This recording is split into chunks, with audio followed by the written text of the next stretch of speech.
Hi అండి. అందరికీ నమస్కారం అండి. ఫ్రెండ్స్ మనకి ఇప్పుడిప్పుడే మరొక ముఖ్యమైన అప్డేట్ అయితే రావడం జరిగిందండి. అది కూడా విద్యార్థులకు గుడ్ న్యూస్. ఒంటిపూట బడులపై క్లారిటీ ఇచ్చిన సర్కార్ అంటూ ఇప్పుడే మనకొక లేటెస్ట్ అప్డేట్ అయితే రావడం జరిగిందండి. అయితే ఇందుకు సంబంధించిన పూర్తి వివరాలైతే తెలుసుకుందామండి. వీడియో ఎక్కడ స్కిప్ చేయకుండా చూడండి ఫ్రెండ్స్.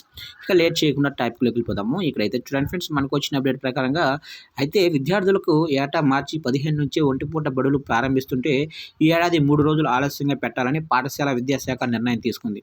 అయితే అధికారికంగా ఈ విషయాన్ని పాఠశాల విద్యాశాఖ ప్రకటించలేదు. కానీ విచిత్రంగా ఒంటిపూట బడులపై సచివాలయ ఉద్యోగ సంఘ అధ్యక్షుడు కాకర్ల వెంకటరామిరెడ్డి పేరుతో ప్రకటన వెలువడింది.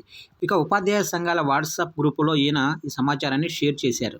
ఇక దీనిపై ఉపాధ్యాయ సంఘ నేతలు, టీచర్లు అసహనం వ్యక్తం చేస్తున్నారు. ఒంటిపూట బడులతో సచివాలయ ఉద్యోగ సంఘం అధ్యక్షుడికి ఏ సంబంధం అని ప్రశ్నిస్తున్నారు. ఇప్పటికే ఆయన వైసీపీ కార్యకర్తలా పనిచేస్తున్నారని ప్రభుత్వ ప్రకటనలు ఆయన తెలియజేయడం ఏంటంటూ ఆపేక్షిస్తున్నారు. కాగా 18 నుంచే 10th పబ్లిక్ పరీక్షలు ప్రారంభం కానున్నాయి.